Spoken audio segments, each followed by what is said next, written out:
बात करते हैं प्रभु आज के दिन अपने उद्धार करता प्रभु यीशु मसीह के लिए वो जो पाप से अज्ञात था उसी को आपने पाप चढ़ा दिया ताकि उसमें होकर हम परमेश्वर की धार्मिकता बन जाए। हम अधर्मियों के लिए धर्मी ने पाप के कारण से एक बार दुख उठाया ताकि हमें परमेश्वर के पास पहुंचाए। वो शरीर के भाव से तो घात किया गया परंतु आत्मा के भाव से जिला दिया गया।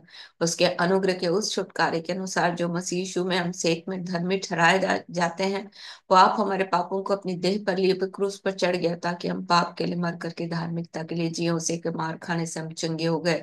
धन्यवाद देते हैं प्रभु आज के दिन आपकी बड़ाई आपकी प्रशंसा की। आप मरकर जी उठे, आपने दाहिनी ओर बैठे हैं। पिता के और स्वर्गदूत अधिकारी और सामर्थ्य आपके अधीन कर दिए गए हैं, इसलिए हम आपका धन्यवाद करते हैं। धन्यवाद देते हैं आप विश्वास योग्य साक्षी हैं, हमारे मुंह में से जी उठने वालों में पहला उठे हैं। पृथ्वी के राजाओं का हाकिम है, अनुग्रह और शांति देते हैं, प्रेम करते हैं, जिसने अपने लहू के द्वारा हमें पापों से छुड़ाया। प्रभु यीशु मसीह में राजा और याजक बनाया। हाँ प्रभु, आप बादलों में आने वाले हैं। हर एक आंख आपको देखेगी, हर एक जीभ आपका अंगीकार करेगी और हर एक घुटना आपके आगे टिकेगा, इसलिए हम आपका धन्यवाद करते हैं। धन्यवाद देते हैं अपने उद्धारकर्ता प्रभु यीशु मसीह के सामर्थ्य और जीवित नाम के लिए आपको धन्य कहते हैं, और उसके पवित्र लहू के लिए जो कलवरी के क्रूस पर बहाया गया गोलगत्ता की पहाड़ी पर। प्रभु हम आपका धन्यवाद करते हैं, उस दुख और यातना के लिए हम आपका धन्यवाद करते हैं कि वो हमारे लिए कंगाल बन गया ताकि हम धनी बन जाए। वो हमारे लिए निर्बल बन गया ताकि हम बलवान बन जाए। वो हमारे लिए कमजोर बन गया ताकि हम बलवान बन जाए, इसलिए हम आपका धन्यवाद करते हैं। धन्यवाद देते हैं प्रभु आपके पवित्र जीवित सामर्थी वचन के लिए। स्वर्ग और पृथ्वी टल जाएंगे परंतु आपके वचन की बातें बिना पूरा हुए न टलेंगी। धन्यवाद देते हैं आपके जीवित वचन के लिए जो आज भी काम कर रहा है। धन्यवाद देते हैं आप छुटकारा दे रहे हैं, आप अपने वचन को पूरा कर रहे हैं, आप आश्चर्य कर्म चिन्ह और चमत्कारों को कर रहे हैं, लोगों के जीवन में उद्धार को प्रकट कर रहे हैं, इसलिए हम आपका धन्यवाद करते हैं। धन्यवाद देते हैं अपने उद्धार करता प्रभु यीशु मसीह के जीवित सामर्थी अद्भुत नाम में होकर। प्रभु हम आपके पवित्र आत्मा के लिए आपका धन्यवाद करते हैं। आप जा रहे थे, आपने कहा मैं तुम्हें अनाथ नहीं छोड़ूंगा, सर्वदा साथ रहने के लिए और तुम में रहने के लिए तुम्हें आत्मा दूंगा। प्रभु आपने अपनी आत्मा दी, इसलिए हम आपका धन्यवाद करते हैं। हम धन्यवाद करते हैं कि जिसकी हम क्षमा करते हैं उसकी क्षमा की जाती है। हाँ प्रभु, धन्यवाद देते हैं प्रभु, जय जयकार बड़ाई और प्रशंसा करते हैं। आपके आपकी आत्मा ने हमें सामर्थी बनाया है ताकि हम, हाँ प्रभु, बीमारों को चंगा कर सके, कोढ़ियों को शुद्ध कर सके, दुष्ट आत्माओं को निकाल सके, मुर्दों को जिला सके, इसलिए हम आपका धन्यवाद करते हैं। धन्यवाद देते हैं पवित्र आत्मा आज के दिन हमें पाप धार्मिकता और न्याय के विषय में कायल करने के लिए। पाप के विषय में इसलिए क्योंकि अब तक हमने बहुत सी बातों में आप पर विश्वास नहीं किया। धार्मिकता के विषय में इसलिए क्योंकि आप पिता के दाहिनी ओर बैठे हैं। न्याय के विषय में इसलिए क्योंकि संसार का सरदार दोषी ठहराया गया है। आज के दिन हम उस परमेश्वर के सामने घुटने टेकते हैं जिससे स्वर्ग और पृथ्वी के घरानों के नाम रखे जाते हैं। वो अपने महिमा के धन के अनुसार हमें यह दान दे कि आत्मा के द्वारा भीतरी मनुष्यत्व में सामर्थ पाकर बलवंत बनते जाएं, और विश्वास के द्वारा मसीह हमारे हृदय में बसे और प्रेम में जड़ पकड़कर और नींव डालकर सब पवित्र लोगों के साथ भली भांति समझने की शक्ति पाए कि आपकी चौड़ाई लंबाई ऊंचाई और गहराई कितनी है, और मसीह के प्रति प्रेम को जान सके जो ज्ञान से परे है, ताकि आपकी भरपूरी तक परिपूर्ण हो जाए। अब जो ऐसा सामर्थ्य है जो हमारे विनती और सोचने से कहीं अधिक काम कर सकता है, उस सामर्थ्य के अनुसार जो हमें कार्य करता है, आपकी महिमा कलीसिया में प्रभु यीशु मसीह के द्वारा अब भी है और युगानुयुग होती रहेगी, इसलिए हम आपको धन्य कहते हैं और हम आपका स्वागत करते हैं। इस समय प्रभु जब हम आपकी आराधना करते हैं, पवित्र आत्मा हमारी मदद करे, हमारी अगुवाई करें। जैसे आप चाहते हैं कि आत्मा और सच्चाई से हम आपकी आराधना करें, वैसे ही प्रभु हमारी मदद करें। सब बातों में हम आपको महिमा देते हैं। धन्यवाद के इस बलिदान को प्रार्थना विनती निवेदन के साथ अपने उद्धार करता प्रभु यीशु मसीह के नाम से आपको चढ़ाते और मांग लेते हैं। Amen amen amen. Hallelujah hallelujah. Hosanna hosanna hosanna.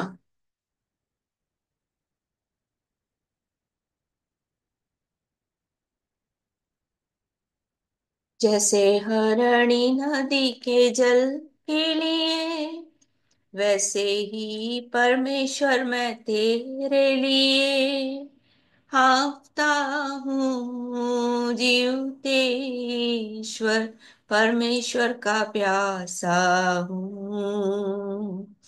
जैसे हरणी नदी के जल के लिए, वैसे ही परमेश्वर मैं तेरे लिए आता हूँ जीवतेश्वर, परमेश्वर का प्यासा हूँ। जैसे हरणी नदी के जल के लिए, जब तक तुम यहोवा के संग रहोगे, तब तक वो तुम्हारे संग रहेगा। जब तक तुम यहोवा के संग रहोगे, तब तक वो तुम्हारे संग रहेगा। यदि तुम उसकी खोज में रहो, तो वो तुमसे मिला करेगा। यदि तुम उसकी खोज में रहो, तो वो तुमसे मिला करेगा। यदि तुम उसको त्याग दोगे, तो वो भी तुमको त्याग देगा। जैसे हरणी नदी के जल के लिए, वैसे ही परमेश्वर मैं तेरे लिए आता हूँ जीवतेश्वर, परमेश्वर का प्यासा हूँ। जैसे हरणी नदी के जल के लिए, इसलिए पहले तुम उसके राज्य और धार्मिकता की खोज करो। इसलिए पहले तुम उसके राज्य और धार्मिकता की खोज करो, सब वस्तुएं भी मिल जाएंगी। सो कल की चिंता न करो, सब वस्तुएं भी मिल जाएंगी। कल की चिंता न करो, कल का दिन अपनी चिंता आप करेगा। आज के लिए आज ही का दुख बहुत है, जैसे हरणी नदी के जल के लिए, वैसे ही परमेश्वर मैं तेरे लिए आता हूँ जीवतेश्वर, परमेश्वर का प्यासा हूँ। जैसे हरणी नदी के जल के लिए, इसलिए पहले तुम उसके राज्य और धार्मिकता की खोज करो। इसलिए पहले तुम उसके राज्य और धार्मिकता की खोज करो, सब वस्तुएं भी मिल जाएंगी। सो कल की चिंता न करो, सब वस्तुएं भी मिल जाएंगी। सो कल की चिंता न करो, कल का दिन अपनी चिंता आप करेगा। आज के लिए आदि का दुख बहुत है, जैसे हरणी नदी के जल के लिए, वैसे ही परमेश्वर मैं तेरे लिए आता हूँ जीवतेश्वर, परमेश्वर का प्यासा हूँ। जैसे हरणी नदी के जल के लिए। हालेलुया। राम ललित भैया, मेरी आवाज आ रही है आपको? राम ललित भैया, आ रही है दीदी, जय यीशु। भजन करिए जय यीशु की।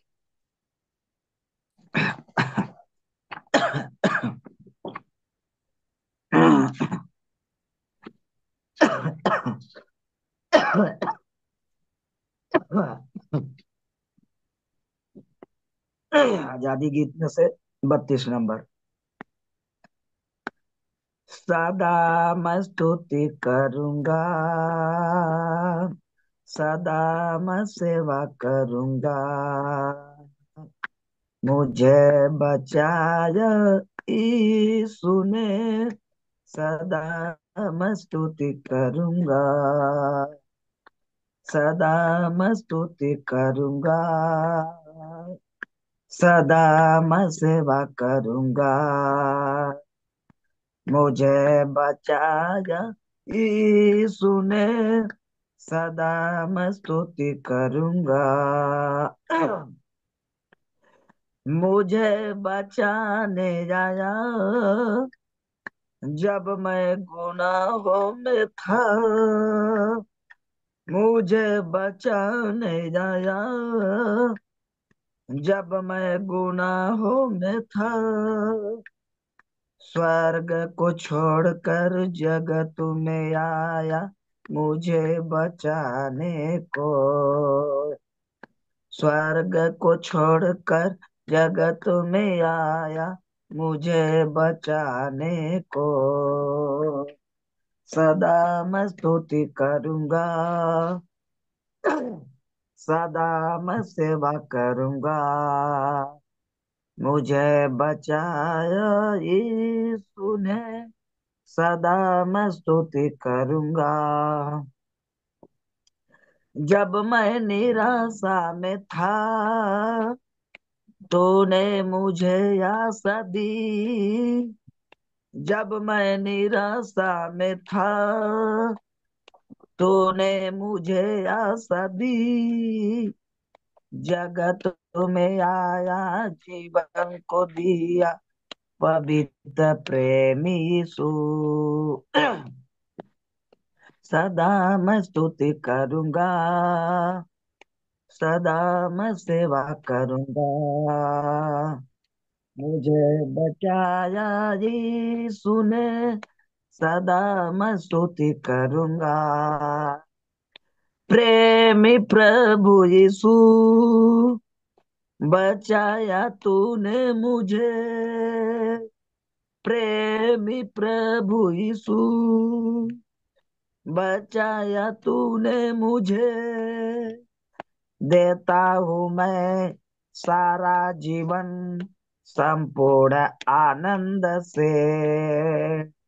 देता हूँ मैं सारा जीवन संपूर्ण आनंद से। सदा मैं स्तुति करूंगा, सदा मैं सेवा करूंगा। मुझे बचाया यीशु ने, सदा मैं स्तुति करूंगा। अनादि परमेश्वर, सामर्थ जीवन है तू। अनादि परमेश्वर, सामर्थ जीवन है तू। स्तुति प्रशंसा करता रहूंगा तेरे आने समय तक। स्तुति प्रशंसा करता रहूंगा तेरे आने समय तक। सदा मैं स्तुति करूंगा, सदा मैं सेवा करूंगा। मुझे बचाया यीशु ने, सदा मैं स्तुति करूंगा। मुझे बचाया यीशु ने, सदा मैं स्तुति करूंगा, सदा मैं स्तुति करूंगा। हालेलुया। हालेलुया। ओ सन्ना, होशन्ना। बोलो प्रभु यीशु मसीह। जय। आजादी गीत में से 34 नंबर दीदी। भजन करूं मैं भजन करूं, प्रेम यीशु की मैं भजन करूं। भजन करूं मैं भजन करूं, प्रेम यीशु की मैं भजन करूं। सामर्थ्य तुझे मैं भजन करूं, सदगुण तुझे मैं भजन करूं। सामर्थ्य तुझे मैं भजन करूं, सदगुण तुझे मैं भजन करूं। भजन करूं, भजन करूं, प्रेम यीशु का मैं भजन करूं। सर्वज्ञानी तुझे मैं भजन करूं, रक्षक तुझे मैं भजन करूं, सर्वज्ञानी तुझे मैं भजन करूं, रक्षक तुझे मैं भजन करूं, भजन करूं मैं भजन करूं, प्रेमी यीशु का मैं भजन करूं, आत्मा में होकर मैं भजन करूं, सच्चाई से मैं भजन करूं, आत्मा में होकर मैं भजन करूं, सच्चाई से मैं भजन करूं, भजन करूं मैं भजन करूं, प्रेमी यीशु की मैं भजन करूं, भजन करूं मैं भजन करूं,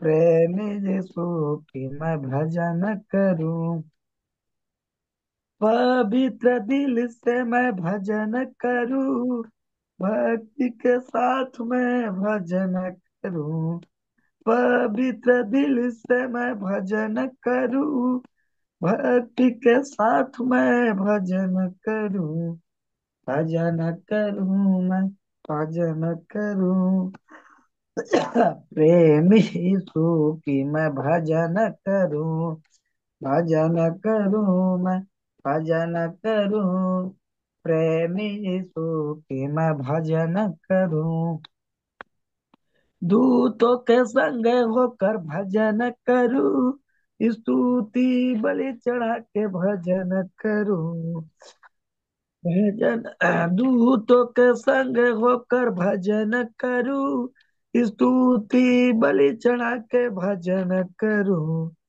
भजन करूं मैं भजन करूं, प्रेमी यीशु की मैं भजन करूं, भजन करूं मैं भजन करूं, प्रेमी यीशु की मैं भजन करूं, प्रेमी यीशु की मैं भजन करूं। हालेलुया। प्रिया होशन्ना। होशन्ना बोलो प्रभु यीशु मसीह की जय। की जय जय जय। आजादी गीत में से 37 नंबर का हाँ जी। है।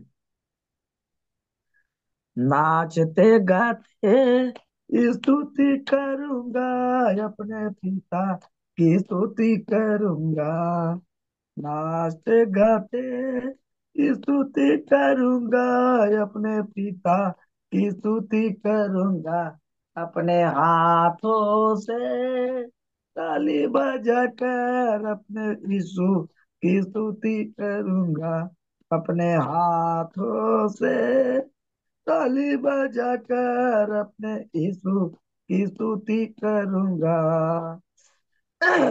अनुग्रह से सदा हम पर कृपा करने वाला,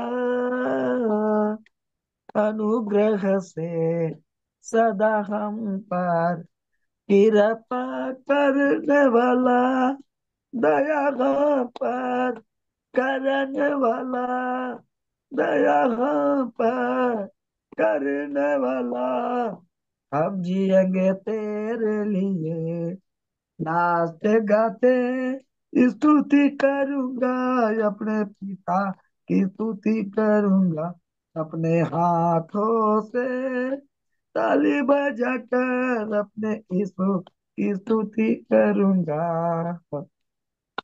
देखने वाला तारणहार, करुणा करने वाला,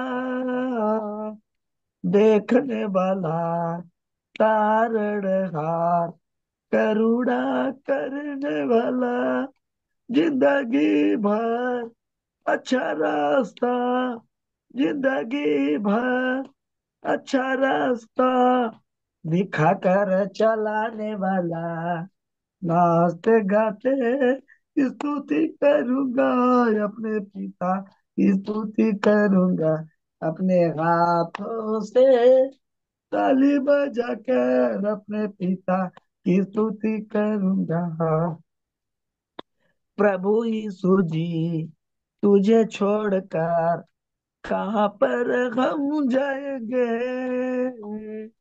प्रभु यीशु जी, तुझे छोड़कर कहाँ पर हम जाएंगे। जिंदगी हमको देने वाला, जिंदगी हमको देने वाला आपके सिवा कौन है। नाचते गाते स्तुति करूंगा, अपने पिता की स्तुति करूंगा।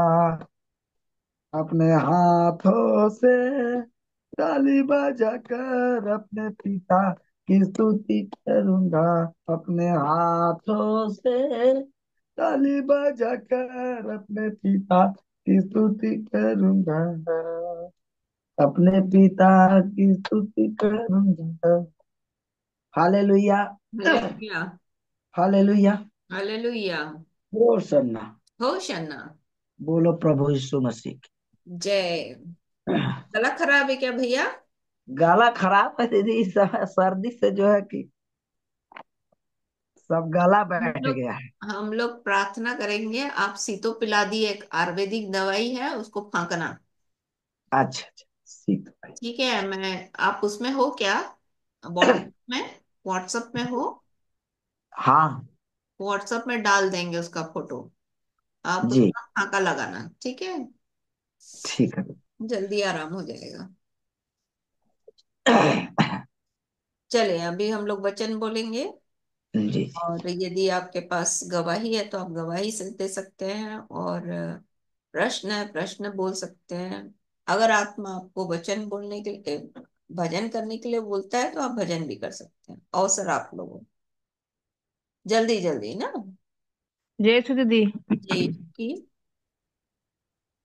अ, प्रभु की महिमा हो। प्रभु ने मुझे बचा के संभाल के रखा, हमारी प्रार्थनाओं को सुना, ऐसे महान पिता परमेश्वर की महिमा करती हूँ। एक छोटी सी गवाही है दीदी। कल मेरा तबीयत खराब लग रहा था शाम को, तो मैं प्रेयर की फिर भी नहीं आराम हुआ, बाइबल पढ़ी फिर भी नहीं आराम हुआ। फिर मैंने कहा कि हे प्रभु, मैं कल चर्च में जाऊंगी, मेरा तबीयत ठीक हो जाए। तो ऐसे कितना कहते ही मेरा तबीयत तुरंत ठीक हो गया। अजीब सा लग रहा था। तो प्रभु की महिमा हो, ऐसे महान पिता परमेश्वर की महिमा करती हूँ। और उन्होंने मुझे चंगा किया, स्वस्थ किया, हमारी प्रार्थना विनती को सुना। ऐसे महान पिता परमेश्वर की महिमा करती हूँ। सारा आदर सारी महिमा प्रभु यीशु मसीह को देती हूँ। हालेलुया हो शन्ना। दीदी वचन पढ़ रही हूँ, भजन संहिता 18 का 27 से लेकर 33 तक।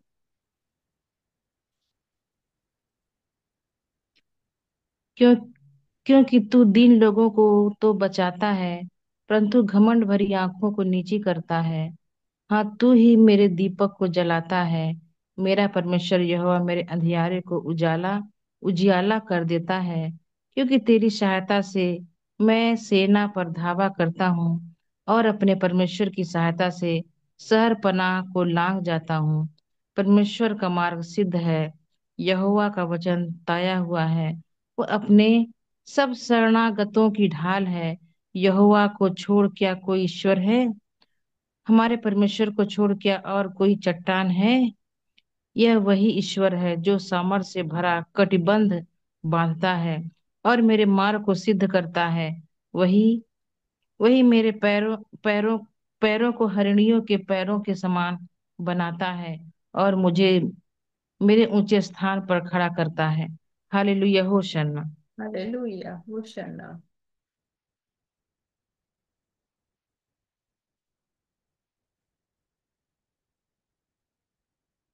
Praise the lord aunty. Praise the lord बेटा। आंटी मैं गवाही दूंगी। आज तो आपका और माइक, आप आज तो आपका इंटरनेट बहुत अच्छा चल रहा है। जी आंटी, मेरा कुछ दिन से मेरे रूममेट के साथ ना थोड़ा सा प्रॉब्लम हो रहा था। हम्म। वो उसको अभी यहाँ पर मतलब ठंडी आ चुकी है, पर उसको एसी में रहना रहता है।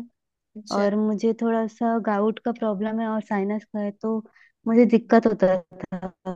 तो एक बार हुआ था कि मैं वो रात के एसी उसको बोली थी कि वो बंद कर देना रात के, और पंखा भले बढ़ा देना। पर मैं जब सुबह उठ के देखी तो वो पंखा को बढ़ा दी थी पर एसी बंद नहीं करी थी। तो उसकी वजह से मुझे रात की दिक्कत होता है। तो मैं उसको सुबह बोली कि ऐसे क्यों करे। मैं उसको पहले भी बोली थी कि ऐसे मत करना करके, पहले भी हुआ था ऐसे। तो मैं उसको ऐसे डायरेक्टली तो नहीं बोली, फिर मम्मी से मैं बात करते उसको बोली कि मैं रूम चेंज कर लूंगी, मेरे को बहुत दिक्कत हो रहा है, पहले भी ऐसे हो चुका, उसको बोल चुकी हूँ।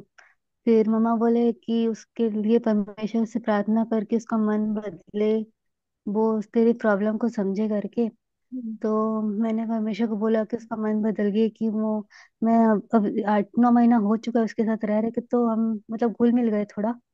तो मैं नहीं चाहती थी कि मैं अपना रूम चेंज करूं। तो ऐसा हुआ कि वो अपने पापा के साथ अपने होटल में कहीं गई थी, क्योंकि उसके पापा आए थे। और जब वो आई, मैं उसको ऐसे पूछी कि मैं जो आपको बोली उसका बुरा तो नहीं लगा करके। हम्म। तो उसने फिर खुद ही बोला कि नहीं, मेरे को खुद सॉरी, मतलब बुरा लग रहा है, आगे ऐसा नहीं होगा करके। तो परमेश्वर का धन्यवाद करती हूँ कि मैं, मतलब मैं सोच रही थी कि मैं उसको कैसे करके बोलूं, कि मुझे खुद को बुरा लग रहा है, तो कैसे बोलूंगी तो उसको ना बुरा लगे करके। तो हम्म। उसने पहले ही मुझे सॉरी बोला, परमेश्वर का धन्यवाद करती हूँ। हालेलुया। आंटी, वचन बोलूंगी। हम्म। नीति वचन 3 का 5 और 6, 5 और 6। तू अपने समझ का सहारा ना लेना, वरन संपूर्ण मन से यहोवा पर भरोसा रखना। उसी को स्मरण रख करके सब काम करना, तो वह तेरे लिए सीधा मार्ग निकालेगा। हालेलुया। आंटी, एक छोटा सा क्वेश्चन था। हाँ हाँ। ये जो निर्गमन में स्टार्टिंग में जो मूसा करके जो परमेश्वर ने जिसको चुना था, वो इसराइलियों को वहां से बाहर निकालने के लिए, हम्म। मिस्री देश है। तो मैंने पढ़ा था कि जो सेकंड अध्याय है, हम्म। उसमें मूसा ने किसी मिस्त्री का, मतलब मिस्त्री मिस्त्री का घात कर दिया था, हम्म। को मारा था। तो मेरे को ये लगा कि उसने ऐसे उस मिस्त्री को मारा है, तो हम्म। परमेश्वर ने उसे क्यों चुना? वो तो ऐसे बोला जाए तो एक खूनी टाइप का होगा, तो उसने उसको क्यों चुना करके। हम्म। और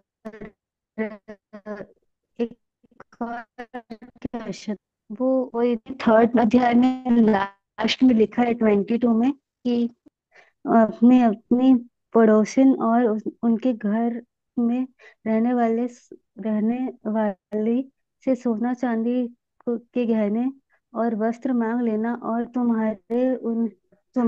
तुम उन्हें अपने बेटे और बेटियों को पहनाना, और इस प्रकार तुम्हें मिस्रियों को लूटोगे। हम्म। तो परमेश्वर उसको लूटने के क्यों बोल रहा बोल रहा है। था? ओह, बहुत अच्छा जी। क्वेश्चन है। मैं बताती हूँ आपको आंसर, है ना। हाँ बोलिए, वचन बोलिए। एक और क्वेश्चन था, हाँ पूछ बोलो। सकते हो? बोलो बोलो।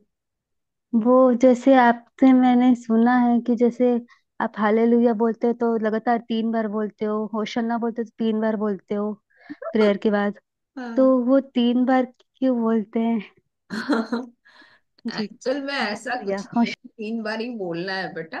पर मैं बोल रही हूँ, ये मुझे खुद भी पता नहीं, आज तुम बोल रही हो तो मुझे नोटिस कर रही हूँ कि मैं 3 बार बोलती हूँ। और 3 नंबर जो है वो पिता पुत्र और पवित्र आत्मा को दर्शाता है। तो पहला हालेलुया परमेश्वर को, दूसरा हालेलुया यीशु मसीह को, तीसरा हालेलुया पवित्र आत्मा को। जी आंटी। चलो मैं अभी आपको बताती हूँ ना कि प्रश्न का उत्तर। हाँ बोलिए, जल्दी जल्दी बोलेंगे हम लोग, फिर उसके बाद हम आयशा का जय जीती यीशु दीदी। यीशु की जय, यीशु की। वचन बोलेंगे भजन संहिता 112 का पहला और दूसरा वचन। यह की स्तुति करो, क्या ही धन्य है वह पुरुष जो यहोवा का भय मानता है और उसकी आज्ञाओं से अति प्रसन्न रहता है। उसका वंश पृथ्वी पर पराक्रमी होगा, सीधे लोग की संतान आशीष पाएगी।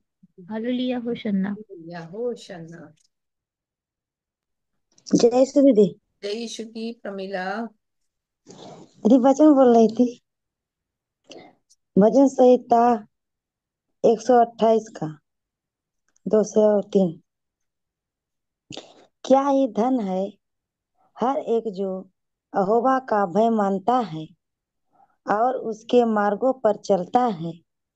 तू आप तू अपनी कमाई को निश्चय खाने पाएगा। तू धन्य होगा और तेरा भला ही होगा। तेरे घर के भीतर तेरी स्त्री फलवन दाखलता सी होगी। तेरी मेज के चारों ओर तेरे बालक जलपाई के पौधे से होंगे। हालेलुया। हालेलुया। ओ सुनना। ओ शन्ना। जय यीशु दीदी। जय यीशु की। दीदी मेरा आवाज सही नहीं खुला है अभी। कभी कभी इतना दब जाता है ना, कभी बहुत सही से आवाज ही नहीं अब निकल रहा था, भूल ही नहीं पाते हैं। इसीलिए हम क्या करें, प्रभु से प्रार्थना कर रहे हैं, प्रभु तुम मेरी अभी आवाज कुछ। तुम अभी व्हाट्सएप में जुड़ी हो हम लोगों के साथ? नहीं जुड़े हैं दीदी, कहाँ जुड़े हैं। तो तुम्हारा नंबर दोगी तब तो जुड़ेंगे, जोड़ेंगे तुमको। ठीक है दीदी। तो वो नहीं नंबर नहीं नंबर जब, जुड़े हैं, तो देखते हैं तो नहीं।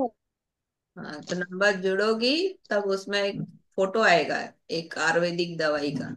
आयुर्वेदिक जी दवाई उसको मंगवा लेना, उसका फांका लगाना। ठीक है, जड़ी बूटी है, खा लेना। जी जी दीदी। आवाज ठीक हो जाएगा। जय यीशु। जय यीशु। जय।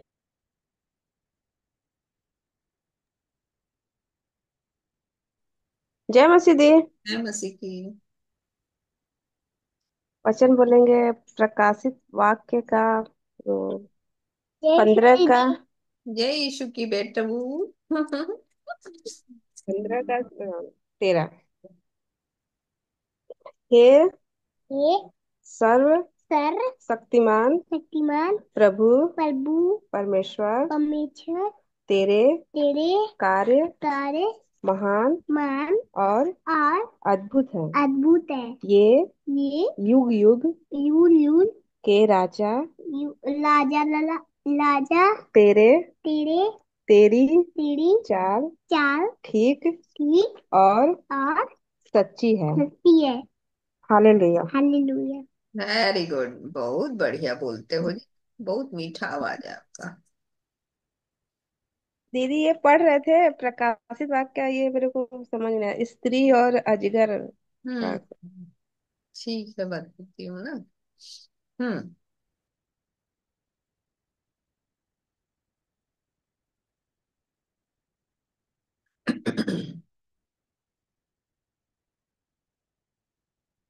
तो प्रभु का धन्यवाद हो आज के दिन के लिए। पहले तो मैं प्रश्न का उत्तर दूंगी, फिर अपनी गवाही दूंगी। आ निर्गमन की किताब, उसका आयशा ने जो प्रश्न किया है उसका उत्तर हम देते हैं। पहले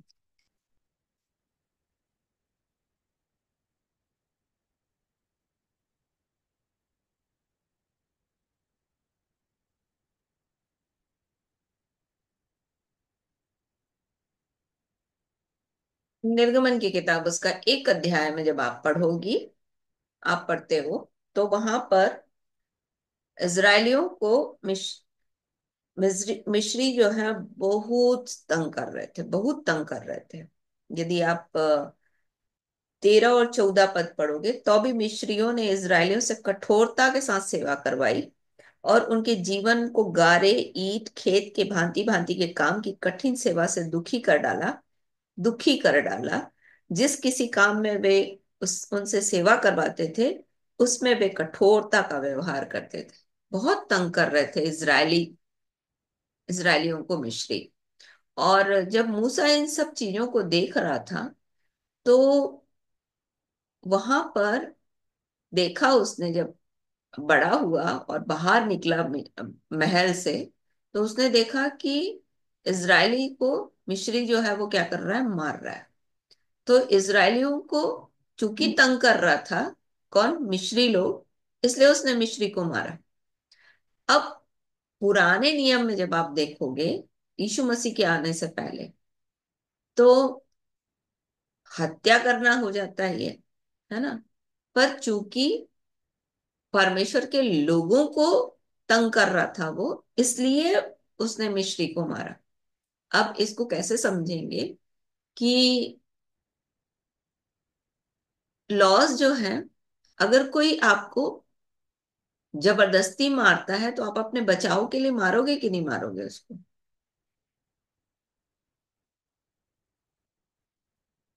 अपने बचाव के लिए मारोगे? क्या लगता है? हाँ, दे मार। मारेंगे ना। और उसी को जब आप न्याय प्रणाली में जाओगे तो वो आपको सजा नहीं देगा, क्योंकि वो अपने बचाव के लिए आपको मारा है ना। उसको मारा, इसलिए वो न्यायिक प्रणाली में आप जाओगे तो वो गलत नहीं होगा, वो हत्या नहीं होगी। वो अपने बचाव के लिए सामने वाले को उसने मारा है, ऐसा न्याय न्याय बोलता है। तो यहाँ पर परमेश्वर जो है वो न्यायी दिखाया है।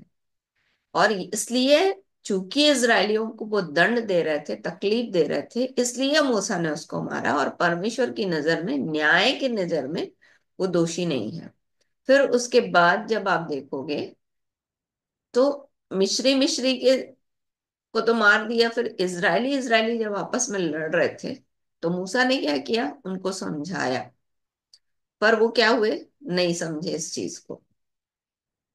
आगे जब आप देखोगे तो उनको निकालने के लिए परमेश्वर ने जो प्रतिज्ञा दी उसमें बताया 3 अध्याय में कि तुम क्या करना, अपने अपने पड़ोसी से क्या कर लेना, गहने मांग लेना, वस्त्र मांग लेना, और इस प्रकार तुम मिस्रियों को लूटोगे।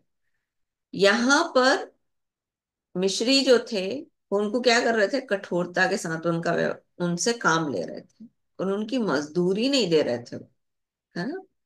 तो 400 साल की तकलीफ की मजदूरी जो थी उसको परमेश्वर को इजरायलियों को देना था।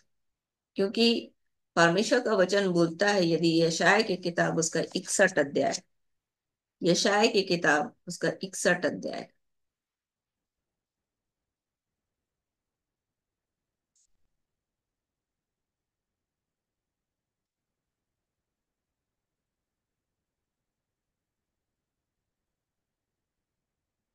उसका 7 पद, 6 और 7 पद।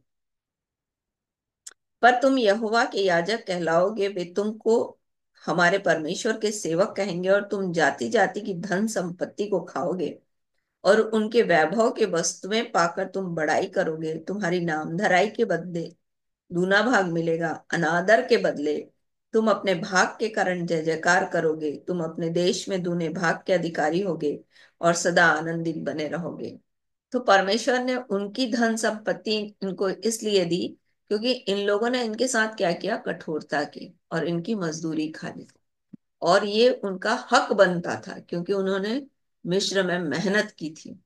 और इसलिए वो उनका लूटा, लूटना एक शब्द लिखा है, पर असली में परमेश्वर ने एक्चुअली उनको क्या किया, उनकी जो मजदूरी थी उनको दिलवाया। समझ रही हो आयशा? जी आंटी। किरण ने पूछा, क्या पूछा था किरण ने?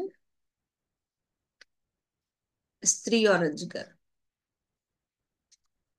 12 अध्याय, प्रेरितों के प्रकाशित वाक्य।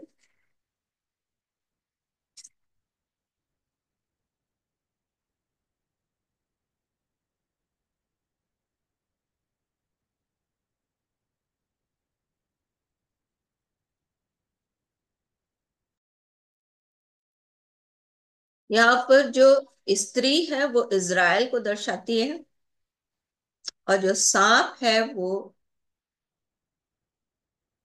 शैतान को दर्शा रहा है। जो स्त्री है वो इज़राइल को दर्शा रही है। इज़राइल को परमेश्वर ने उसके हाथ से निकाला। किसके हाथ से निकाला? शैतान के हाथ से निकाला। तो इज़राइल जो है वो स्त्री को दर्शा रहा है, और जो सांप है वो शैतान को दर्शा रहा है। मैं प्रभु का धन्यवाद कर, समझ में आया किरण? हाँ दी। अब इसको किसी दिन और अच्छे से डिटेल में बता। अभी मैं आज शाम, प्रभु का धन्यवाद हो कि परमेश्वर ने हमको जीवित और जागृत रखा है, जिंदा रखा है, और हम प्रभु में आनंदित हैं। हर एक परिस्थिति में प्रभु ने हमारे जीवन को अपने हाथ में रखा है, और प्रभु की नजर हमारे ऊपर है। वो हर समय हमको देखते रहता है ना। और हम लोग, हमको लगता है कि वो नहीं देख रहा, पर वास्तव में वो हमको क्या करते रहता है, देखते रहता है। शाम को मेरे पास एक लेडी आई और चिल्लाने लगी गेट में आकर के। और जैसे ही मैं बाहर निकली तो उसने बोला, आप राव को जानती हैं? तो मैंने बोला, यहाँ किसी राव को मैं नहीं जानती हूँ। तो बस इतना मुझे देखा और बोलने लगी कि मैं यहाँ बहुत परेशान हूँ और परेशान हुई, अब मैं जा रही हूँ, और काश आप मुझे पहले मिले होते तो मैं इस कॉलोनी को नहीं छोड़ती। मैंने बोला, अभी क्या बिगड़ा है, अभी मत छोड़ो। तो बोलती, नहीं अब तो वाइंड अप कर लिया, अब जा रही हूँ, पर अगर आप पहले मिले होते तो मैं कॉलोनी को नहीं छोड़ती। मेरे लिए बड़ा शॉकिंग था कि ये ऐसा कैसे बोल रही है। फिर उसके बाद मैं अंदर आई घर के। अंदर जैसे ही घर आई, घर के अंदर आई तो मेरी एक क्लाइंट है, मेरी जो कस्टमर है, वो गेट खटखटाने लगी। और द, काफी साल से, 4-5 साल से वो मेरे साथ है, मतलब मेरे पास आती है वो। और पर मेरे को मैं उसके साथ केवल प्रेम से बात करती थी, और पर अंदर से लगता था कि काश मैं इस लड़की को यीशु के बारे में बता पाती। और वो कई बारी मेरे पार्लर में रोई किसी से बात करते हुए। और फिर धीरे धीरे अपनी मैडम को लेकर आई मेरे पास, वो इवेंट करती है, तो उससे उसको भी मेरे पास लेकर आई। पर दोनों के रिलेशन में मेरे को थोड़ा अजीब लगता था। तो कई बारी मैं उससे पूछना चाहिए, पर ऐसे कैसे आप बोल सकते हो कि किसी लड़की लड़की का कैसे रिलेशन हो सकता है ना? कैसे बोलोगे आप? तो आजकल तो क्या है ना कि आ, लड़की लड़की लड़का लड़का शादी भी कर लेते हैं, क्योंकि कानूनन ये क्या है, अलाउ कर दिया है, पर कानून अलाउ कर दिया है इसको। और ये पाप है, क्योंकि सदोम और मोरा का पाप यही था कि उन लोगों ने क्या किया, अ, पुरुषगामी की, बाइबल उसको पुरुषगामी बोलती है। तो वैसे ही स्त्रीगामी होता है, मतलब स्त्री स्त्री संबंध बनाते हैं, पुरुष पुरुष संबंध बनाते हैं। कुछ समझ में आ रहा है जो मैं बोल रही हूँ आप लोगों को? हाँ दीदी, आ रहा है। हम्म। तो आई मेरे पास और बोलने, गेट में आई, और जब आई तो मेरे को, मैं चश्मा लेने लगी, मैं सोची अपना काम कराने आई है, तो बोलती, मैं आज पार्लर के लिए नहीं आई हूँ आपके पास, मैं आपसे बात करने आई हूँ। तो अंदर आई, मैंने बोला अंदर आओ। फिर उसके बाद बोलने लगी, मेरे को आपसे कुछ बात करना है। तो मैंने बोला, अच्छा चल। ये बैठे हुए थे तो मैंने सोचा शायद इनके सामने तो बोलेगी नहीं, तो मैं उसको बोली, चलो ऊपर चलते हैं। फिर जब हम ऊपर गए तो बैठ के रोने लगी और फिर बोलने लगी कि मैं बहुत दुखी हूँ, और मैं चाहती थी, मेरा यहाँ कोई नहीं है, मैं आप ही के साथ समय बिताऊं। तो मैंने बोला, बहुत अच्छा किया, तू मेरे से समय बिताने आ गई मेरे साथ। और फिर मैंने बोला, क्या हुआ, बोलेगी तो मैं कैसे बताऊं, बोलती है। तो मैं बोली, बोलेगी तो थोड़ा दिल हल्का होगा, बता। तो बोलती है कि मैं जिससे प्यार करती थी वो मेरे को चीट चीट किया। तो मैंने सोचा कोई लड़का होगा, तो उसको पसंद करती होगी, इतने साल से मुझे बताई नहीं। काफी बाद मैं पूछती रही, वो कभी मेरे को बताई नहीं। बस इतना बोलती थी कि मेरे को कोई शादी नहीं करना है, मेरे को कोई लड़का नहीं पसंद आता है, ऐसे ऐसे।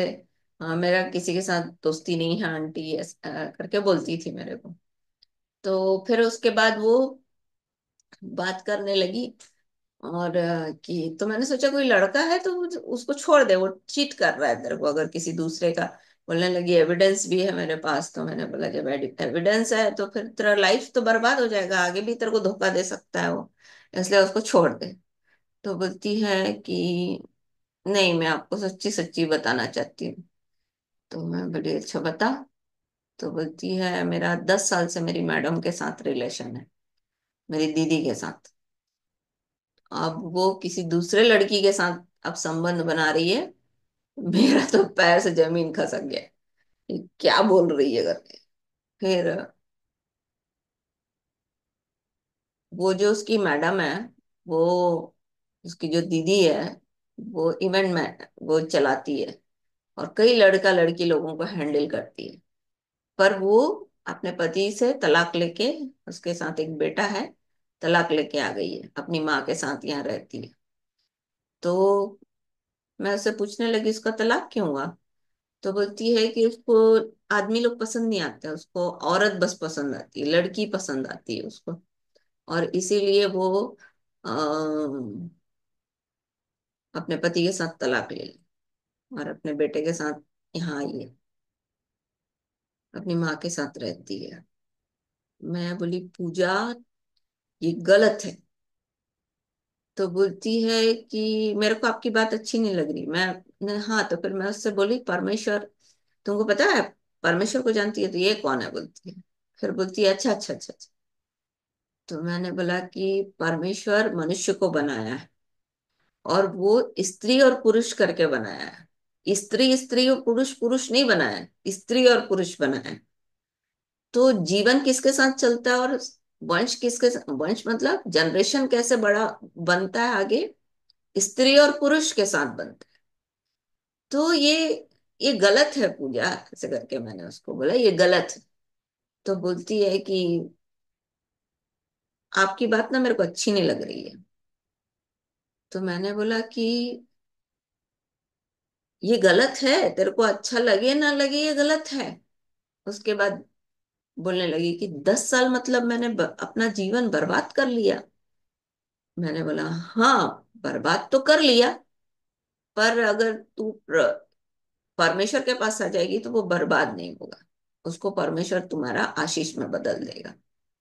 फिर उसको मैंने थोड़ा बहुत प्रभु के बारे में बताया, और उसके बाद मुझे लगा कि अब मुझे इसके लिए प्रार्थना करना चाहिए। तो मैं उसके पास गई, मैंने उसके बगल में जाके बैठ गई। मैंने बोला चल हाथ उठा और मेरे साथ प्रार्थना कर। उसने प्रार्थना किया। फिर उसके बाद मैंने बोला मैं तेरे लिए प्रार्थना कर रही हूँ। फिर मैं प्रार्थना करी उसके लिए। तो तुरंत बोलने लगी मेरे को अच्छा लग रहा है अभी, अब मेरे को थोड़ा हल्का लग रहा है। और फिर उसके बाद बोलने लगी कि अब मेरे को पानी चाहिए। मैं पानी आई देने के लिए उसको, नीचे मेरे पीछे पीछे आई नीचे। फिर पानी पी। फिर उसके बाद उसकी भाभी का फोन आ गया। वो जाने लगी, जाने के समय में मेरे को बोलती है, तो मैं उसको गले लगा ली। गले लगा के मैं उससे बोली कि तेरे को, तो रोने लगी फिर मेरे पास। मैंने बोला कभी भी जरूरत हो तो तू बाइबल पढ़ना। तभी भी मैंने उसको बोला बाइबल पढ़ना, कहीं से खरीद ले बाइबल। तो उसको ध्यान में आया, उसको आया कि मेरे पास बाइबल तो रखी है। तो मैंने बोला जब रखी है तो क्यों नहीं पढ़ती। तो बोलती है मैं नहीं पढ़ना चाहती उसको, वो क्रिश्चियन लोगों का है, बोलती है। तो मैं बोली कि वो क्रिश्चियन नहीं है, वो जो तेरे को अभी काम किया ना तेरे जीवन में, वही वही उस पुस्तक में है, और उसी के साथ तू दोस्ती बना ले, तो तेरा जिंदगी का भला हो जाएगा।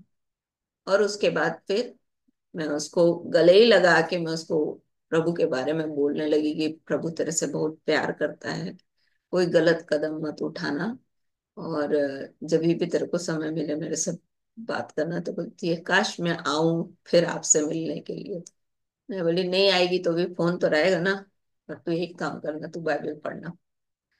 फिर फिर गई वो, बाद में मैं उसको छोड़ने गई।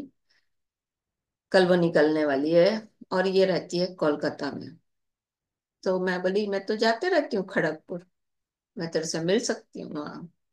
और एक चीज मुझे समझ में आई कि इन 10 सालों में मैंने जो कमाया वो यही कमाया, लोगों का जीवन। एक चीज उनको समझ में आ गई कि जब भी उनको समस्या लगेगी तो उसको मेरे पास आना है, ताकि मैं उनसे संगति कर सकूं। मैंने इन इस बीच में कभी उन लोग से प्रभु की चर्चा नहीं की, पर जब भी मैं उससे उनके लिए काम करती थी तो मैं प्रार्थना करती थी बस कि प्रभु काश इनको किसी ना किसी दिन आप मिल जाओ। और प्रभु का धन्यवाद हो कि लोग आ रहे हैं मेरे पास प्रभु को जानने के लिए। सोचो मैं नहीं गई उसके पास, वो तो खुद गेट में आकर मेरे से बोलने लगी कि मुझे समझ में आ गया पवित्र आत्मा ने इसको लाया है। बोलती है मैं कहाँ जाती, मेरे पास कोई नहीं है। मेरे को लगा कि मैं आप ही के पास समय बिताऊं और मुझे तब अच्छा लगेगा। और वो आई और प्रभु को लेकर गई। मेरे लिए इससे बड़ी खुशी की बात आज के दिन में नहीं हो सकती कि पैसा तो सोचो कुछ नहीं है, हाथ का मैल है। पर हमने जो कमाया वो यही है कि लोगों का जीवन बच बच जाए, है ना, पाप करने से लोग बच जाएं। और किसी दिन पवित्र आत्मा उसको कायल करेगा कि फिर कभी ये गलत काम ना करे। और बोलने लगी कि मैं सारा चीज डिलीट कर दूंगी, अब यहाँ से चली जाऊंगी तो फिर मैं कभी मिलने नहीं, कभी मैं उनसे नहीं मिलूंगी, इसलिए मैं सब कुछ डिलीट कर दे रही हूँ। मैं प्रभु का धन्यवाद करती हूँ कि अभी भी प्रभु काम कर रहे हैं उसके जीवन में। और प्रभु उसको निर्णय लेने में और आगे मदद करेंगे। मैं उसको बोली रात के 2 बजे 3 बजे कभी भी कोई निर्णय लेती है मेरे से जरूर बात करना। तो बोलती हाँ जरूर मैं आपसे बात करूंगी। मैंने बोला प्रभु यीशु मसीह को अपना दोस्त बना ले, वही तेरे जीवन को शांति दे सकता और कोई नहीं दे सकता। सो प्रभु का धन्यवाद हो कि लोग बोलते हैं कि अरे ये काम नहीं करना चाहिए, क्यों कर रहे हैं। कई लोग बोलते हैं अरे प्रचार सेवा को छोड़ करके काम में लग गई। पर इस काम में लाने वाला केवल मेरे को प्रभु था कि वो बोला कि ये काम कर, और तब मैंने इस काम को किया। और मैंने देखा कि इस काम के द्वारा प्रभु बहुतों के जीवन में अपने आप को पहुंचाया। सो प्रभु का धन्यवाद हो कि प्रभु ने हमारे जीवन में हमको इस योग्य जाना कि हम इस काम को कर पाए। आज मेरी बात हो रही थी तो मैं आपको बताना चाहती हूँ कि यदि आप अपने पैसे कमाते हो तो पैसे अगर आप बचाना चाहते हो मतलब कि वो आपके पास रहे, महीने भर का खर्चा आपका चलता रहे, आपको किसी चीज की घटी ना हो, तो एक काम करना चाहिए। परमेश्वर का वचन बोलता है, यदि आप निकालो मलाकी की किताब उसका 3 अध्याय 10 पद से पढ़ना। मलाकी की किताब 3 अध्याय 10 पद।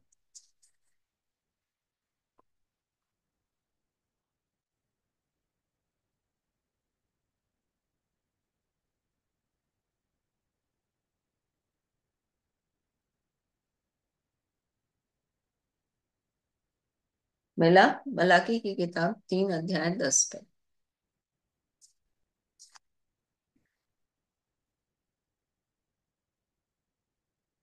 पढ़े दीदी। पढ़। सारे दशमांश भंडार में ले आओ कि मेरे भवन में भोजन वस्तु रहे। और सेनाओं का यहोवा यह कहता है कि ऐसा करके मुझे परखो कि मैं आकाश के झरोखे तुम्हारे लिए खोलकर तुम्हारे ऊपर अपरंपार आशीष की वर्षा करता रहूं कि नहीं।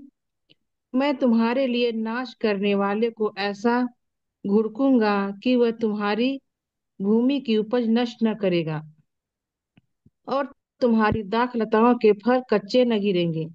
सेनाओं के यहोवा का यही वचन है। प्रभु का धन्यवाद हो इस वचन के लिए। प्रभु कहता है कि सारे दसवांश मेरे भंडार में ले आओ। 10 रुपया आप कमाते हो तो उसका 1 रुपया निकाल करके आप प्रभु के लिए अलग करके रखो। और जब आप रखते हो तो ये परमेश्वर की जिम्मेदारी हो जाती है। आप जब देते हो ना, परमेश्वर के लिए अलग करते हो पैसा, तो आप परमेश्वर को अपने घर का सदस्य बनाते हो। जैसे आपके घर में 4 बच्चे हैं और चारों बच्चों का भोजन किससे होता है? उस कमाई से होता है। जो आप 10 रुपए कमाते हो उसी से अपने बच्चों को भी खिलाते हो, है ना। और फिर उसी कमाई से अगर आप प्रभु को अपना सदस्य बना लेते हो, उसी कमाई का 1 रुपया यदि आप प्रभु को देते हो, तो आप क्या बना रहे हो? प्रभु को अपने घर का अंग बना रहे हो। अब जैसे मान लीजिए आपके 4 बच्चे हैं, चारों बच्चों के लिए आप पैसा खर्च करते हो। फिर जब बड़े होते हैं बच्चे तो किसको देते हैं पैसा?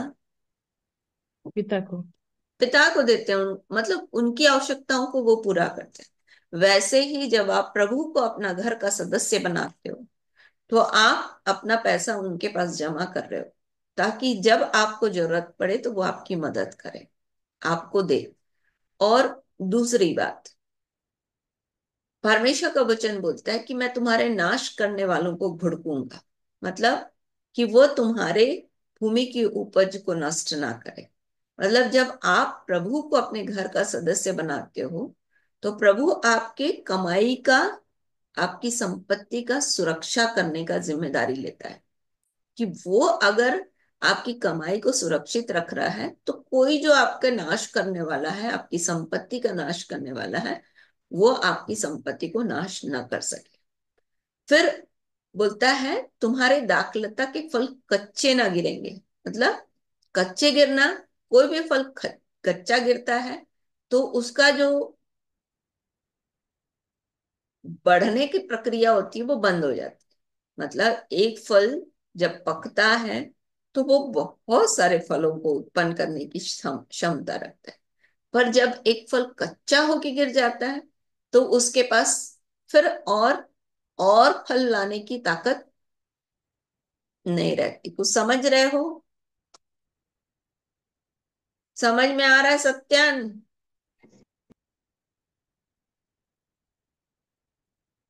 आ रहा है नहीं आ रहा? आ रहा जी है। दीदी।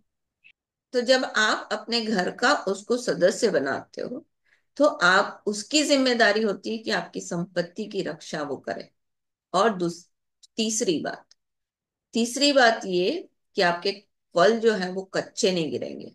जो आप, जो आपके पास जो संपत्ति आपकी है उसकी बढ़ोतरी करने की जिम्मेदारी परमेश्वर की हो जाती है। ठीक है। अब सवाल ये उठता है कि आप वो दसवांश जो परमेश्वर के भंडार का है कहाँ दो। देखो, परमेश्वर का घर, परमेश्वर का घर मतलब जहां पर परमेश्वर उपस्थित रहता है, तो आप वहां पर पैसा दे सकते हो जहां पर परमेश्वर उपस्थित रहता है। दूसरा, आप, अगर आपको लग रहा है कि अभी आपके पास देने की कोई क्षमता नहीं है या आप कहीं बाहर नहीं दे सकते, उसको अपने पास जमा करो। कहीं देने की आवश्यकता नहीं है, तभी जब आपको कोई नहीं मिल रहा है, आपको दिख नहीं रहा, उसको अपने पास रखो। और जब आप अपने पास रखोगे तो आप, क्या होगा, कभी भी अगर आपको सपोज जरूरत पड़ती है, मान लीजिए आपको 10 रुपए की जरूरत है, आपने महीने में 10 रुपए जमा किए हैं प्रभु के लिए, तो आप उस 10 रुपए को अपने लिए इस्तेमाल कर सकते हो। क्यों कर सकते हो? क्योंकि दाऊद ने भी परमेश्वर के वचन में दिखाया है कि जब भेंट की रोटी की जरूरत उसको दी तो उसने क्या किया, उसमें से खाया। तो आप उस पैसे को इस्तेमाल भी कर सकते हो और प्रभु के कार्य में लगा भी सकते हो। समझ में आ रहा है नहीं आ रहा है? इसीलिए जो हमेशा आप लोग निकालते हो नीति वचन उसका 3 अध्याय, नीति वचन उसका 3 अध्याय,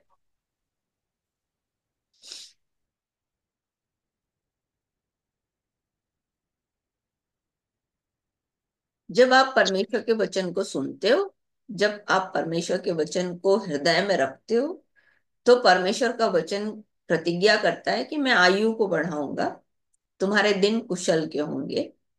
और फिर बोलता है कि तुम्हारा शरीर भला चंगा रहेगा, तुम्हारी हड्डियां पुष्ट रहेंगी। 9 पद से पढ़ेंगे,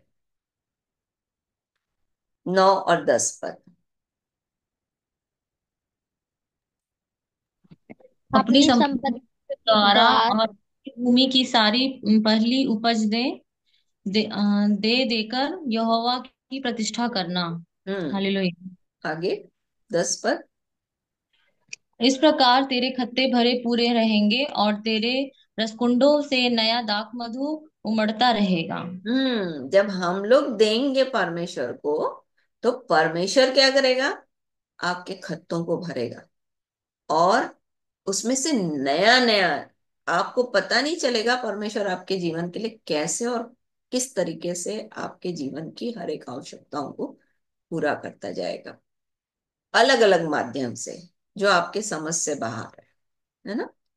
तो इसको मैंने अपने जीवन में देखा। मैंने कभी नहीं सोचा था कि मैं पार्लर का काम करूंगी, कभी नहीं सोचा था।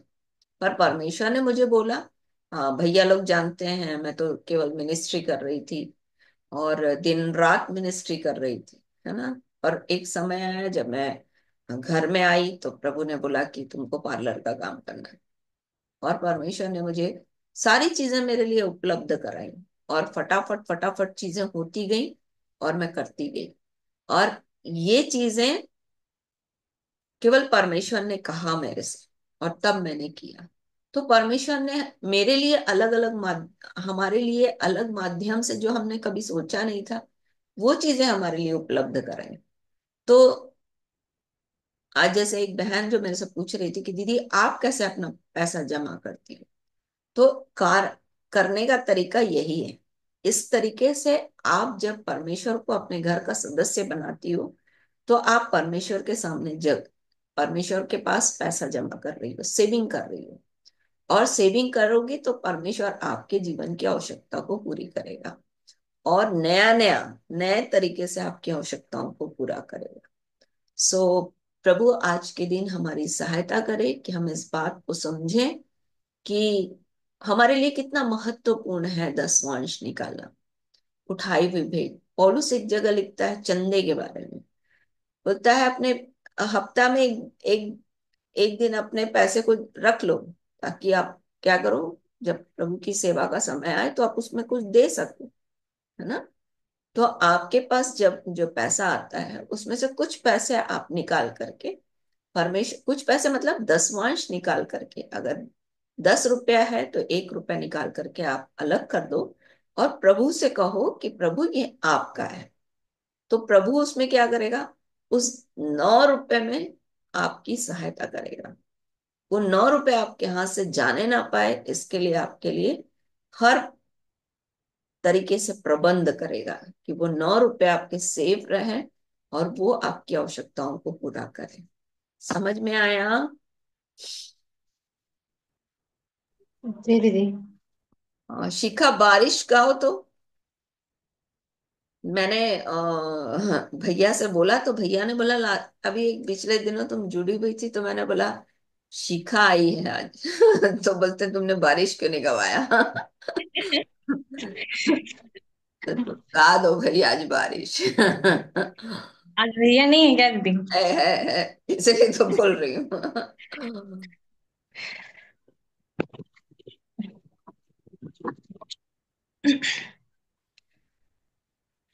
बारिश बन के आ, ऐ रूहे पाक, बरस जा, बरस जा। बारिश बन के आ, ऐ रूहे पाक, बरस जा, बरस जा।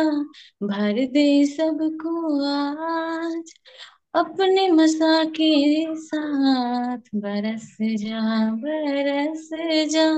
भर दे सबको आज अपने मसा के साथ, बरस जा, बरस जा। तेरी बूंदे छूले सर से पाँव तक, भिगो दे मुझको तू। रूके सोले बरसे बरसे चारों ओर, सब बदल दे तू। तेरी बूंदे छूले सर से पाँव तक, भिगो दे मुझको तू। रूके सोले बरसे बरसे चारों ओर, सब बदल दे तू। मेरे यीशु की हर बात मुझको सिखा दे आज, बरस जा, बरस जा। मेरे यीशु की हर बात मुझको सिखा दे आज, बरस जा, बरस जा। मेरी दुर्बलता में बल जो बनता है, दुआ तू करता है। मेरी खातिर रोकर आहें भरता है, सिफारिश करता है। मेरी दुर्बलता में बस जो बनता है, दुआ तू करता है। मेरी खातिर रोकर आहें भरता है, सिफारिश करता है। आ थाम तू मेरा हाथ, ले चल यीशु के पास, बरस जा। आ थाम तू मेरा हाथ, ले चल यीशु के पास, बरस जा। मेरे मन सोचो पर तेरा जोर चले, सुनो हर तेरी बात। तू जो बोले अब से बोलूं वही मैं, तू बन मेरी जुबान। मेरे मन सोचो पर तेरा जोर चले, सुनो हर तेरी बात।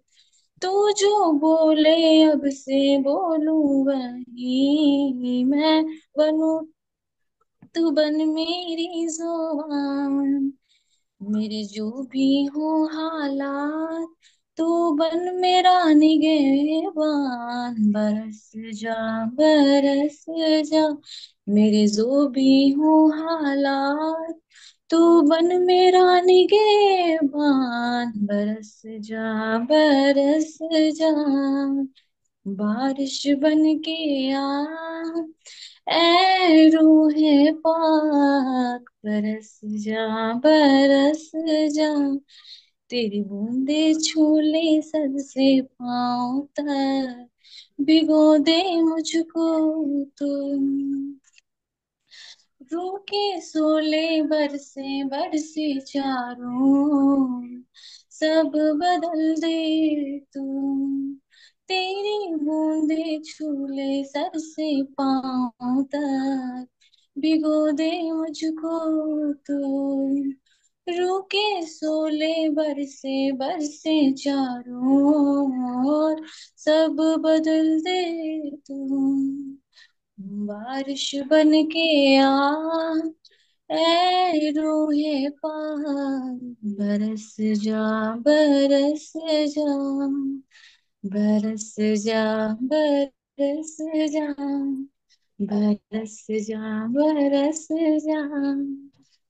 हालेलुया। हालेलुया। प्रभु का धन्यवाद, और प्रभु तुमको आशीष दे और बढ़ाए तुमको। ऐसे ही गाती रहो। प्रभु का धन्यवाद हो आज के दिन के लिए कि प्रभु ने हमारे जीवन में अद्भुत अद्भुत काम किए। और आज हमारा प्रभु की मेज का समय है। और हर जगह ऐसा होता है कि महीने में एक बार किया जाता है। ये महीने में एक बार करने वाला नहीं है, यह प्रतिदिन करने वाला है। पर प्रतिदिन के लिए हम इसलिए नहीं करते क्योंकि चेले जो हैं उन्होंने सप्ताह के पहले दिन शुरू किया, और वो प्रभु का दिन था। मत प्रेरितों के काम उसका 20 अध्याय, प्रेरितों के काम उसका 20 अध्याय,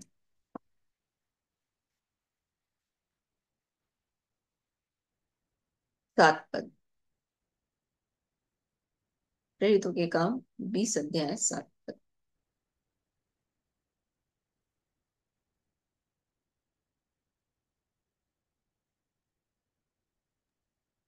पढ़ो दीदी। हम्म। सप्ताह के पहले दिन जब हम रोटी तोड़ने के लिए इकट्ठे हुए तो पौलुस ने जो दूसरे दिन चले जाने पर था, उसने बातें की और आधी रात तक बातें करता रहा।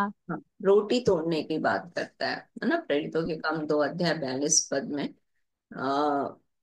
प्रभु की मेज, प्रभु की मेज जहां पर हम प्रभु के बलिदान को स्मरण करते हैं कि प्रभु ने हमारे लिए कितना दुख सहा, और ये प्रभु ने स्मरण करने के लिए दिया है ना।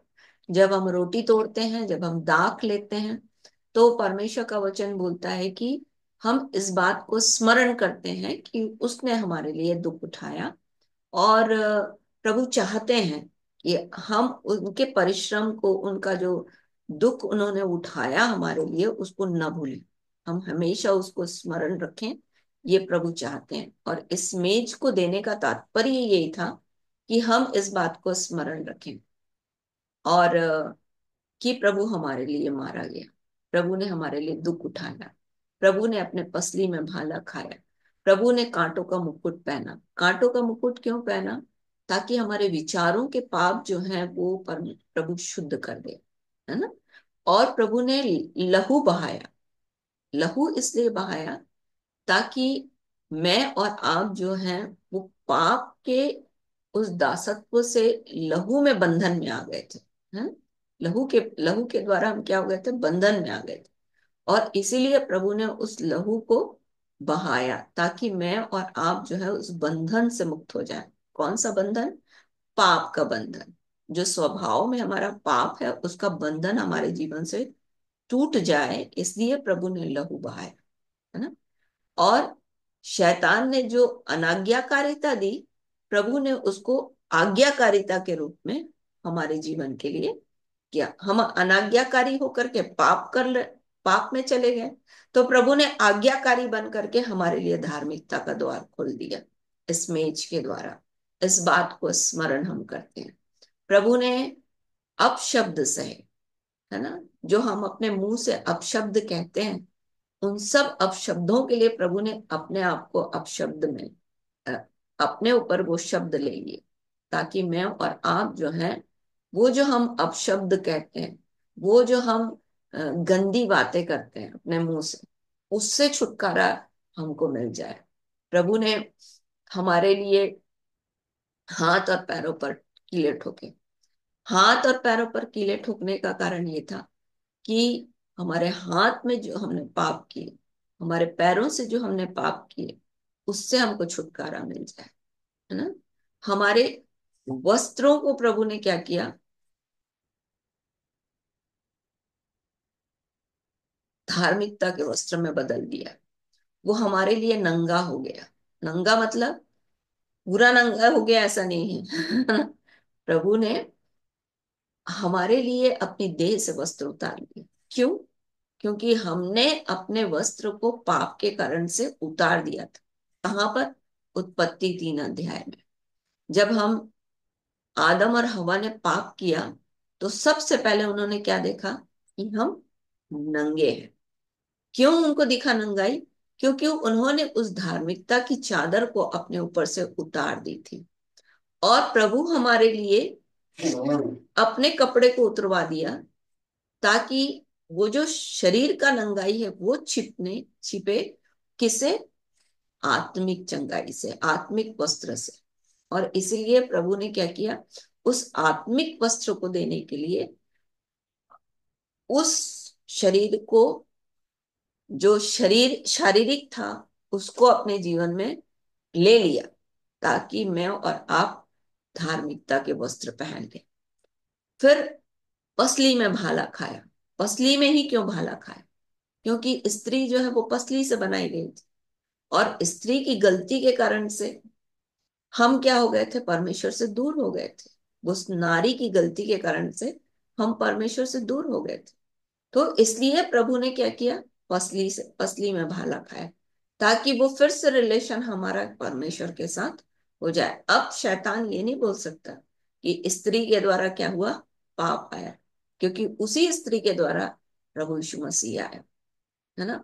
लोग एक हमेशा बोलते हैं, अरे हवा ने पाप किया, हवा ने पाप किया, इसलिए हवा कभी अच्छा काम नहीं कर सकती। पर ये भूल जाते हैं कि उसी स्त्री के द्वारा प्रभु यीशु मसीह आया, है ना। और उसी हवा के वंशज से प्रभु क्या किया? यीशु मसीह को लेकर आया, ताकि वो इस बात को दिखाए कि जिस स्त्री को शैतान ने गलत तरीके से मतलब भ्रमित करके पाप में गिराया, उसी स्त्री ने क्या किया? उद्धार का रास्ता लाया। उस स्त्री के द्वारा उद्धार का रास्ता आया। तो प्रभु यीशु मसीह की यातनाओं को सहने का तात्पर्य था कि मैं और आप पूरी रीति से किसके पास चले जाएं? परमेश्वर के पास आ जाएं। हम परमेश्वर से जुड़ जाएं। पाप ने हमको परमेश्वर से अलग कर दिया था। यीशु मसीह ने दुख उठाकर हम दोनों के बीच की दूरी को क्या कर दिया? खत्म कर दिया। इसलिए बोलता है कि उसका लहू हमें क्या लाता है? निकट लाता है। और हम क्या हो जाते हैं? निकट आकर के उसके लिए पवित्र स्थान बन जाते हैं। परमेश्वर के लिए हम निवास स्थान बना दिए जाते हैं। तो प्रभु यीशु मसीह के दुख उठाने का कारण ये था। उसने थप्पड़ खाए, उसने बैजनी वस्त्र पहने, है ना, याजक पहनते थे बैजनी वस्त्र, और हमको याजकीय सेवा देने के लिए उसने वहां पर बैजनी वस्त्र पहने। हालांकि उन लोगों ने उसको ठट्ठे के रूप में उड़ाने के लिए उसने बैंगनी वस्त्र पहना है, पर उसका एक अभिप्राय था कि परमेश्वर हमको अपनी मृत्यु के द्वारा याजक बना रहा है। लास्ट में प्रभु यीशु मसीह को राजा की पदवी भी सौंपी गई, जबकि लोग बोल रहे थे कि तू ऐसा मत लिख, है ना। पर पिलातुस को आके बोलने लगे कि यहूदी लोग कि तू ऐसा मत लिख, तू यहूदियों का राजा है, हाँ? पर परमेश्वर की योजना में ये लिखा गया। और क्यों लिखा गया, निकालो प्रकाशित वाक्य।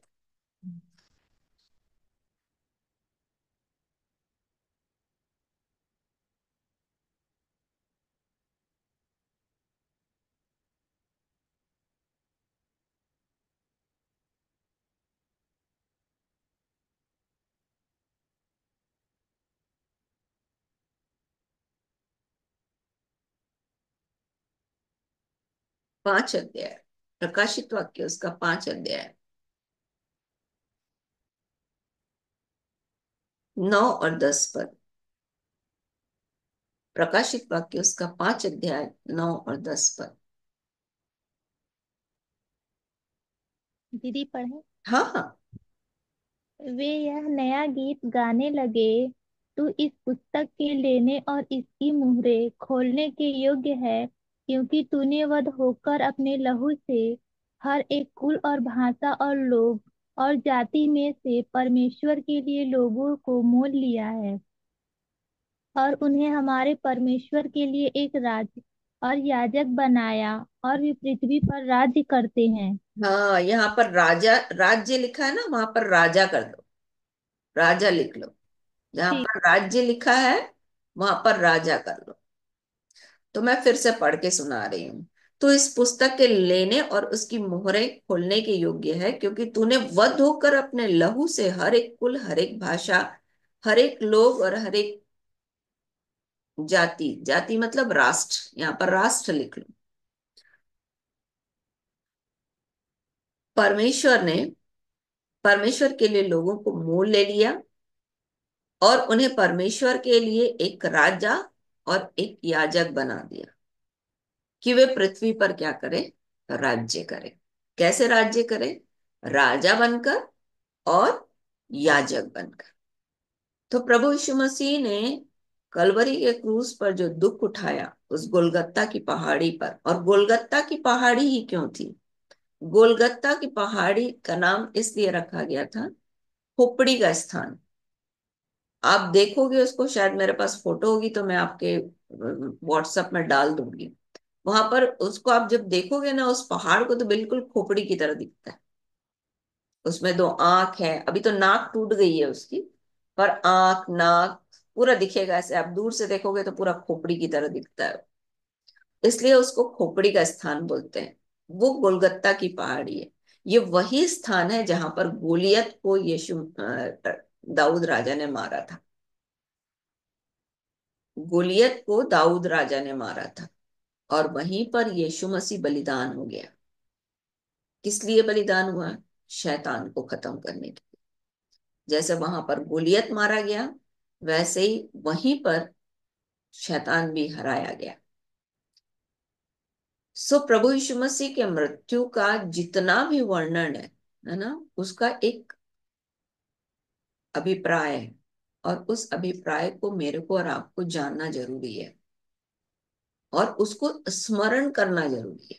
इसलिए जब आप पहला कुरिन्थियुस का 11 अध्याय में पढ़ते हो आप, तो वहां पर बोलता मेरे स्मरण के लिए यही किया करो। तो क्या स्मरण करना है, यही कि प्रभु मैंने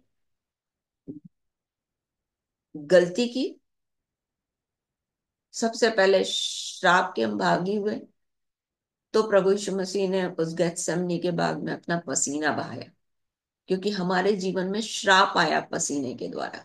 क्या बोलता है, तू अपने पसीने की कमाई खाएगा, है ना। तो प्रभु यीशु मसीह ने वहां पर गेत्सेमनी के बाग में गेत्सेमनी का बाग, गेत्सेमनी मतलब निचोड़ा जाना, स्थान का नाम निचोड़ा जाना है ना, क्रश करना।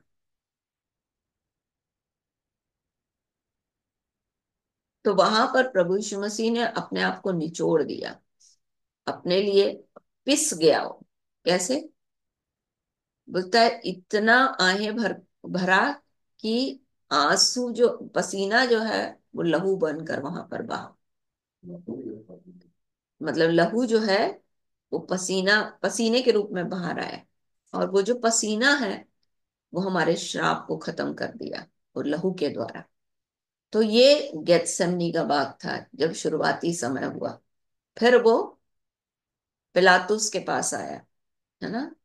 फिर उसके बाद वो गोलगत्ता की पहाड़ी पर गया, और वहां पर उसने यीशु यीशु मसीह ने अपने आप को दे दिया। तो जब हम प्रभु की मेज में आते हैं, हमको इस बात को स्मरण रखना है कि क्यों स्मरण करना है, ताकि हम आगे को फिर से पाप ना करें। हम क्या करते हैं, प्रभु भोज लेते हैं, उसके बाद फिर वही रंग रख जीते हैं, फिर उसके बाद फिर आते हैं, फिर हम वही काम करते हैं। तो प्रभु नहीं चाहते कि ये काम करें हम लोग, इसलिए बोलता है तुम में से बहुत सेरे रोगी और सो भी गए, है ना। तो हमको क्या करना है, जब हम प्रभु के मेज में आते हैं तो हमको इस बात को स्मरण रखना है, हाँ प्रभु मेरे कारण से आपने ये दुख उठाया, अब मेरी सहायता करिए कि मैं इसको फिर से ना करूं। क्योंकि बोलता है प्रगट रूप में हम मसीह को फिर से क्रूस पर चढ़ाते हैं यदि हम फिर से पाप करते हैं।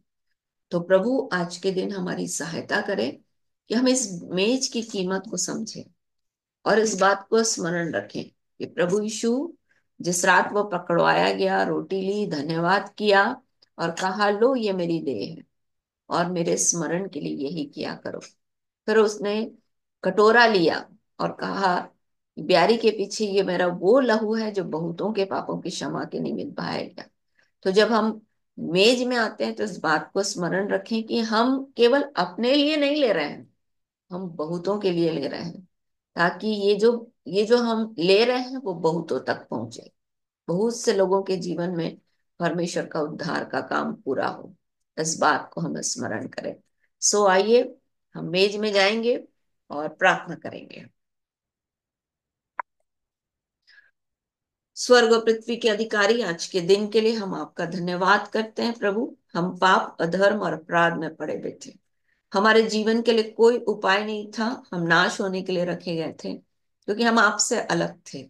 हम आपका धन्यवाद करते हैं कि प्रभु यीशु इस पृथ्वी पर आए, उन्होंने अपने देह को हमारे जीवन के लिए तोड़ दिया ताकि हम प्रभु फिर से आपके साथ जुड़ जाएं।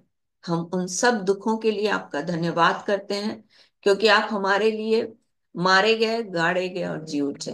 आपका वचन कहता है कि आपने कांटों का मुकुट पहना, आपने थप्पड़ खाए, आपने घूंसे खाए। हाँ प्रभु जी, आपको अपशब्द कहा गया, आपके मुंह पर थूका गया, आपको कोड़े लगाए गए, आपको आपके वस्त्रों को आपस में बांट लिया गया, आपको हाथ और पैरों में किले ठोक दिए गए, पसली में भाला खा दे दिया गया, पित्त मिला हुआ दाखरस चसाया गया। ये सब कुछ प्रभु जी जो हमें सहना था, जो जो दुख और यातनाएं हमें सहनी थी हमारे पाप के कारण से, उसे आपने अपने ऊपर ले लिया। प्रभु हम आपका धन्यवाद करते हैं। इसलिए आपका वचन कहता है कि आप हमारे लिए तुच्छ जाने गए, मनुष्यों के त्यागे में बन गए, और आपने हमारे पापों को अपने ऊपर उठा लिया ताकि हम पाप के लिए मर करके धार्मिकता के लिए जिए। हम धन्यवाद करते हैं कि आपके कोड़े खाने से चंगापन हमारा है। प्रभु हम बहुत सी बातों में निर्बल हैं, आपका वचन कहता है कि हम हमारी निर्बलता के लिए, हाँ प्रभु आप निर्बल बन गए ताकि हम बलवान बन जाए, आप कंगाल बन गए ताकि हम धनी बन जाए। इसलिए प्रभु हम अपने आप को आपके हाथ लाते हैं। प्रभु हमारे पाप, अधर्म और अपराध को क्षमा करें। यीशु का लहू हमारे जीवन को धोए और शुद्ध करे। हम अपनी दृष्टि में तो हमेशा धर्मी बने रहते हैं प्रभु, परंतु प्रभु आपका वचन कहता है कि यहोवा ही मनों को तौलता है। इसलिए प्रभु हम आज के दिन आपको अपने आप को दे देते हैं। आप हमें तैयार करें, जैसा आपका वचन कहता है कि आप हमें बना रहे हैं। आपका वचन कहता है कि आपकी आत्मा हमें पवित्र स्थान बना रही है, आपकी आत्मा हमें निवास स्थान बना रही है। इसलिए प्रभु हमारी सहायता करें कि हम सचमुच में हमारा जीवन और भी बदलता जाए। जितने बार हम आपकी मेज में आते हैं प्रभु, हम चाहते हैं कि हमें बदल दीजिए, ताकि हम बहुतों के जीवन को बदलता हुआ देख सकें। इसलिए पिता, आज के दिन हम अपने पाप अधर्म और अपराध को मान लेते हैं। यीशु का लहू हम सबके जीवन को धोए और शुद्ध करे और हमें बदल दे, ताकि प्रभु हम परिवर्तित होकर और ही मनुष्य बन जाएं। हमारी दीनहीन देह का रूप बदल कर अपनी महिमा के देह के अनुकूल बना दीजिए। हमें अंश अंश करके बदल दीजिए प्रभु, ऐसी दया चाहते हैं। पिता, हम आपका धन्यवाद करते हैं, आपने प्रार्थना को सुना। यीशु के नाम में मांगते हैं, आमीन।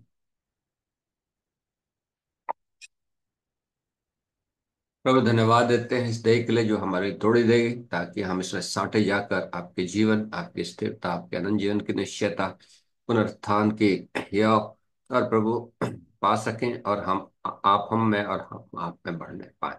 धन्यवाद यीशु के नाम, आमीन। आमीन। प्रभु बताइए अपने थोड़े। तोड़ लीजिए, बांट लीजिए।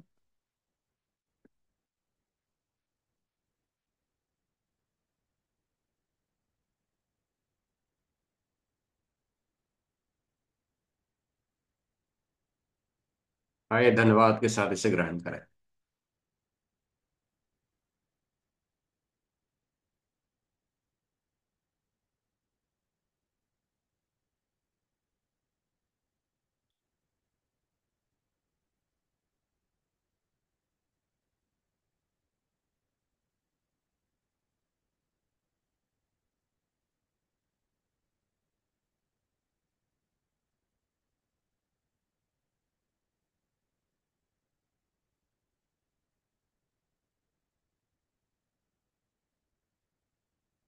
बिहारी से उसने कटोरा लिया, कहा है, मेरी नई वाचा का लहू जो बहुतों के पापों की क्षमा के लिए बहाया जाता है। प्रभु हम आपका धन्यवाद करते हैं कि आपने हमारे पापों की क्षमा के लिए अपने पवित्र लहू को बहाया।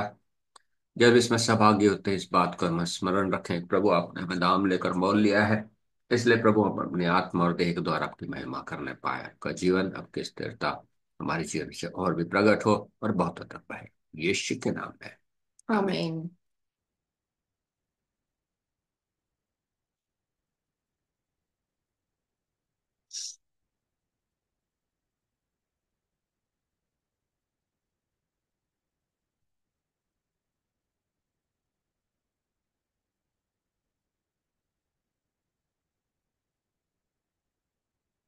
आमीन। प्रभु हम आपका धन्यवाद करते हैं कि आपने हमने भोज के घर में के उत्सव में सम्मिलित होने का अवसर दिया, जो वास्तव में खाने की वस्तु और वास्तव में पीने की वस्तु है, उससे तृप्त किया। प्रभु धन्यवाद देते हैं। विषय विभाग के लिए धन्यवाद, जो इस बात को प्रकट करता है कि बहुत से लोगों को आपके खत्ते में इकट्ठे होना है। प्रभु उन तक उनकी आशीष पहुंचे और आपके खत्ते में इकट्ठे किए जाए। यहाँ उपस्थित हर एक लोगों के जीवन पर आशीष दे, अनुग्रहित कर, प्रार्थनाओं को सुन, उसका उत्तर दे, हर एक की सहायता कर। आपका राज्य बढ़े, आपकी इच्छा पूरी हो और आपका नाम महिमा पाए, यीशु के नाम में, आमीन। परमेश्वर का प्रेम, प्रभु यीशु का अनुग्रह, पवित्र आत्मा की सहभागिता हमारे साथ रहे। अब परमेश्वर का प्रेम, प्रभु यीशु का अनुग्रह, पवित्र आत्मा की सहभागिता हमारे साथ रहे। Amen. Hallelujah, hallelujah, hallelujah. Hosanna, hosanna, hosanna. सबको जय यीशु की, जय यीशु की। Praise the lord. जय श्री दीदी, जय श्री जय राम। जय यीशु की। दीदी प्रार्थना कर दीजिएगा दीदी। हाँ, चले प्रार्थना करेंगे। स्वर्ग और पृथ्वी के अधिकारी यीशु के नाम में पिता, हम भाई के लिए प्रार्थना करते हैं। अपना हाथ बढ़ाकर उनके गले को छुए प्रभु, और पूरी रीति से चंगा करें। हर एक मौसम की प्रतिकूलता यीशु के नाम में जाने पाए, क्योंकि आप वो परमेश्वर हैं जिसकी आज्ञा आंधी और पानी भी मानते हैं। आपने प्रकृति के ऊपर अधिकार देकर इस बात को प्रकट किया कि आप प्रकृति के भी प्रभु हैं। इसलिए यीशु के नाम में प्रभु जी प्रकृति के हर एक प्रभाव को भाई के शरीर से खत्म करें और पूरी रीति से उन्हें चंगा करें, इस बात को हम मांगते हैं यीशु के नाम में। आमीन आमीन आमीन। चलिए कल मिलते हैं। सबको जय यीशु की, जय यीशु की, जय मसीह की। Praise the Lord. Praise the lord aunty. Praise the lord बेटा।